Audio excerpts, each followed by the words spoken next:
واؤ ہرس والا دل بدل دے، میرا غفلت میں ڈوبا دل بدل دے۔ بچے ضدی کیوں ہوتے ہیں؟ بچوں سے اگر ضد ہٹانا ہے، بچوں کو ضدی بننے سے بچانا ہے، تو ہمیں سمجھنا ہے پہلے کہ بچے ضدی ہوتے کیوں ہیں۔ فرماتے ہیں یہ بات ذہن میں رکھیں کہ جب بچے کو اہمیت نہیں ملتی تو پھر بچہ رو رو کر ضد کر کے اپنی اہمیت کو جتلاتا ہے، تو یہ بچے کے اندر فطری تقاضا ہوتا ہے۔ بچے کے اندر اصل میں یہ احساس ہو جاتا ہے بچے کے اندر کہ مجھے اہمیت نہیں دی جا رہی ہے، میں اگنور کیا جا رہا ہوں، میری ویلیو ان کی نظر میں کچھ نہیں ہے، تب وہ ضدی ہو جاتا ہے۔ اب وہ چونکہ اہمیت چاہتا ہے تو وہ کیا کرتا؟ اب وہ بچہ روئے گا، رونے سے کام بن گیا، ٹھیک ہے، ورنہ وہ ضد کرے گا۔ یا اور تھوڑی زیادہ عمر کا ہوگا تو آپ کا کام نہیں کرے گا، آپ کچھ کہیں گے وہ کہے گا نہیں کرتے ہم، جائیے، مانے گا نہیں آپ کی بات۔ حضرت فرماتے ہیں وہ رو کر یا ضد کر کے یا آپ کی بات نہیں مان کر وہ آپ سے دشمنی کا اظہار نہیں کر رہا، اس کے دل میں آپ کے تعلق سے نفرت نہیں ہے، وہ بس یہ چاہ رہا ہے کہ آپ اس کی طرف متوجہ ہوں، اس کو اہمیت دیں، اس کو پوچھیں کہ بتائیے کیا بات ہے بیٹے، آپ کیا چاہتے ہیں، کیا مسئلہ ہے آپ کا، یہ چاہتا ہے وہ۔ مائیں اس بات کو سمجھنے کی کوشش کریں، اگر بچے کو ویسے ہی آپ اہمیت دیں گی تو پھر بچہ ضد نہیں کرے گا بلکہ کام جلدی کر دیا کرے گا۔ بچے کے کام میں جب رکاوٹ پیدا ہو یا بچے کو نظر انداز کیا جائے تو پھر بچے کو غصہ آتا ہے۔ ہر ماں کو چاہیے کہ وہ بچے کی نفسیات کا مطالعہ کرے۔ بچوں کو ڈیل کرنا صرف ایک راستے سے ہو سکتا ہے، وہ راستہ ہے بچوں کی نفسیات کو پڑھنا، سمجھنا،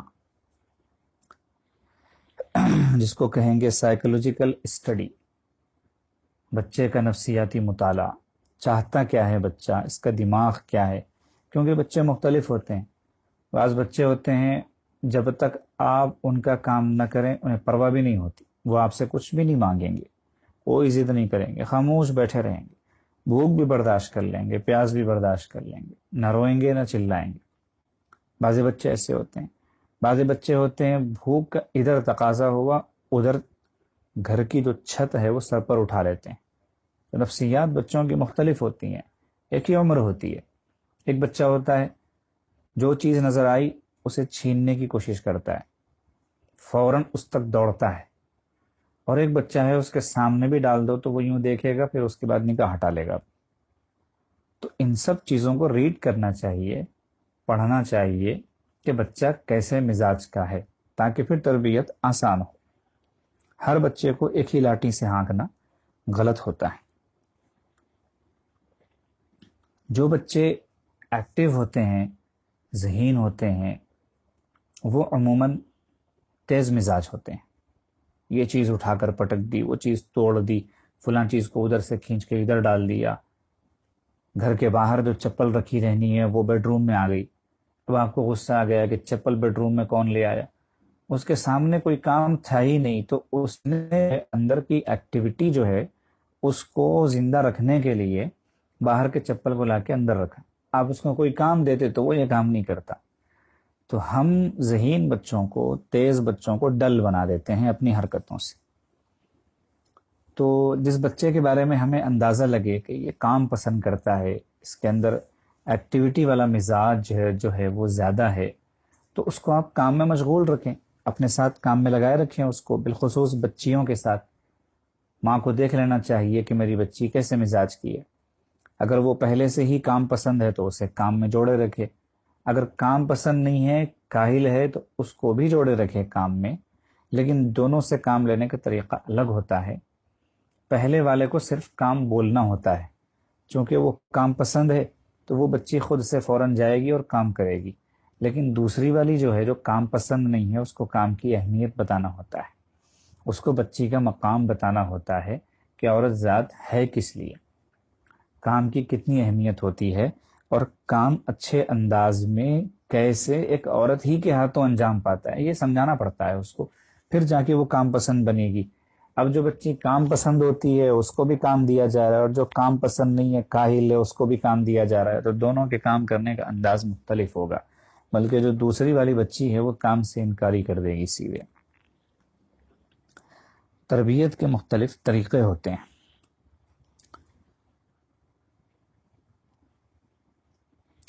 یاد رکھنا کہ ہر بچہ علیحدہ دماغ لے کر پیدا ہوتا ہے، ضروری نہیں ہوتا کہ ایک ماں باپ کے سب بچے ایک ہی شخصیت کے مالک ہوں۔ لوگ فیصلہ کر کے بیٹھتے ہیں ہمارے 5 بچے ہوں گے اور 5 ڈاکٹر ہوں گے۔ آپ خدا نہیں ہے جو یہ فیصلہ کریں۔ ہو سکتا ہے کہ آپ کو اللہ تعالیٰ 5 نہیں 10 بیٹے دیں، اور 10 میں سے صرف ایک ہی ڈاکٹر بننے کے قابل ہو، باقی 9 قابل نہ ہو۔ فیکٹری کے مالک اللہ ہیں، وہاں جیسے بنیں گے وہ اللہ کی مرضی ہے۔ اللہ پاک ایک کو اعلیٰ دماغ دے کر بھیجیں اور دوسرے کو وہ دماغ نہ دیں، تیسرے کو اس سے کم دیں، چوتھے کو اس سے کم دیں۔ ہم نے دیکھا ذہین، قابل، اچھی استعداد والے، کافی پڑھے لکھے، ویل سیٹلڈ، ساری چیزیں، بچہ معذور پیدا ہو گیا دماغی اعتبار سے، مینٹلی ڈسٹرب، کچھ کر ہی نہیں سکتا بیچارہ۔ اب اس کو تو چھوٹے بچے کی طرح پالنا ہوتا ہے۔ واضح ہوتے ہیں ڈاکٹر ایک مدت کے بعد کہتے ہیں اب یہ بچے کا دماغ جو ہے 10 سال کے بچے کا ہی رہے گا، چاہے یہ 70 سال کی عمر کو پہنچ جائے۔ تو دماغ جو ہے وہ ہر بچہ الگ الگ لے کر پیدا ہوتا ہے۔ کچھ بچوں کے اندر بزدلی ہوتی ہے، کچھ کے اندر شرمیلا پن ہوتا ہے، کچھ کے اندر بہادری ہوتی ہے، کچھ کے اندر ضدی پن ہوتا ہے۔ مختلف بچوں کی طبیعتیں مختلف ہوتی ہیں۔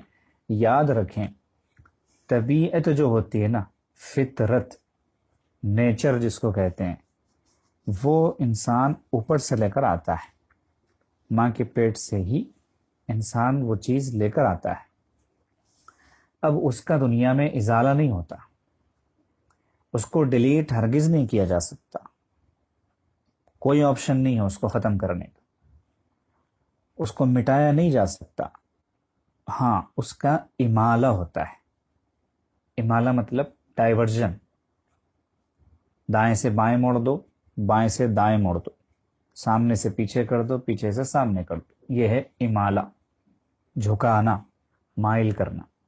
وہ ہو سکتا ہے جیسے مثال کے طور پر حضرت ابوبکر صدیق رضی اللہ تعالی عنہ میں انتہا درجہ نرمی تھی، بہت نرم مزاج، بہت زیادہ رونے والے، بہت زیادہ، ہمیشہ روتے، قرآن کھولتے بس رونا شروع کرتے، نماز میں کھڑے ہو جاتے اور روتے، نرم طبیعت، بہت زیادہ نرم طبیعت۔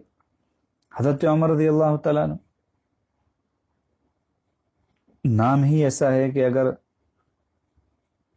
اس زمانے میں جو لوگ تھے حضرت عمر رضی اللہ تعالیٰ عنہ کے، جو دشمن تھے حضرت عمر کے ذاتی طور پر ہوں یا مذہبی اعتبار سے ہوں، خواب میں بھی اگر وہ حضرت عمر کو دیکھ لیتے یا نام سن لیتے تو گھبرا کے اٹھ کے بیٹھ جاتے۔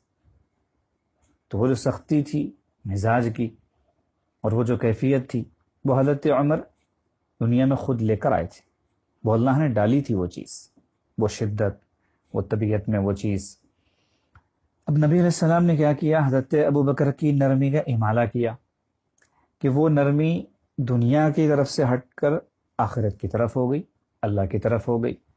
آخرت یاد آتی، رو لیتے، قرآن پڑھتے، رو لیتے، نماز میں شامل ہوتے، رو لیتے، اللہ کا ذکر آتا، اللہ کی محبت میں ٹپ ٹپ آنسو گرنے لگتے۔ نرمی دنیا سے آخرت کی طرف مڑ گئی۔ اور جب اسلام نہیں لائے تھے اس وقت کیسی تھی نرمی؟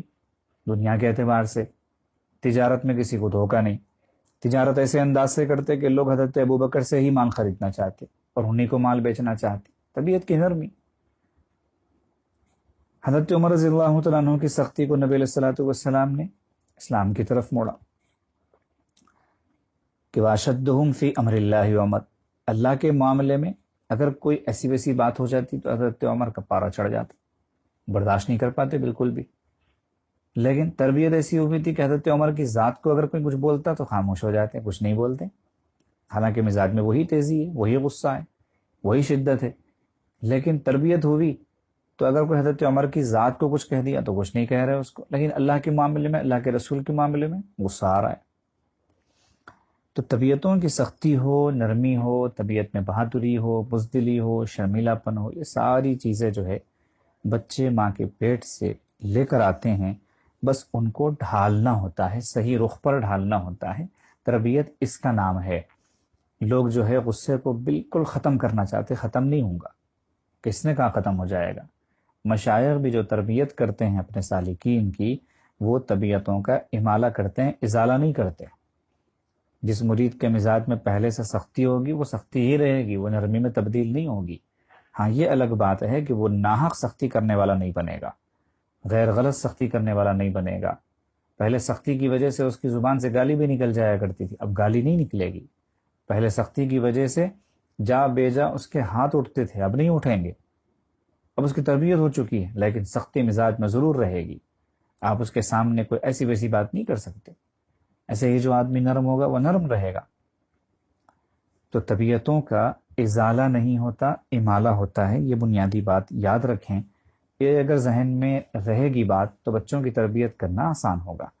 جو تیز مزاجی لے کر آیا ہے، اب آپ اس کے تعلق پریشان نہ ہو کہ ماں ایسی ہے، باپ ایسا ہے، ان دونوں کو کبھی غصہ آتا ہی نہیں، مزاج کے بڑے نرم ہے. یہ بچہ کہاں سے ایسا نکل گیا کہ اس کو بات بات پہ غصہ آ رہا ہے؟ کوئی بات نہیں، وہ اوپر سے لے کر آیا ہے. اب اس کی تربیت کیجیے. آپ اس کو بتائیے کہ بے جا غصہ کرنے کا نقصان کیا ہوتا ہے، بے وجہ کسی کو کچھ کہہ دینے کا نقصان کیا ہوتا ہے، سامنے والے کو تکلیف پہنچانا کتنا بڑا گناہ ہے. اگر ہم اپنی زبان سے ایسا ویسا لفظ نکال دیں گے تو سامنے والے کے دل کو جو تکلیف ہوگی اس سے ہم اللہ سے کتنے دور ہو جائیں گے. ایسی چیزیں سمجھا کے بتا کے اس کی تربیت کی جاتی ہے.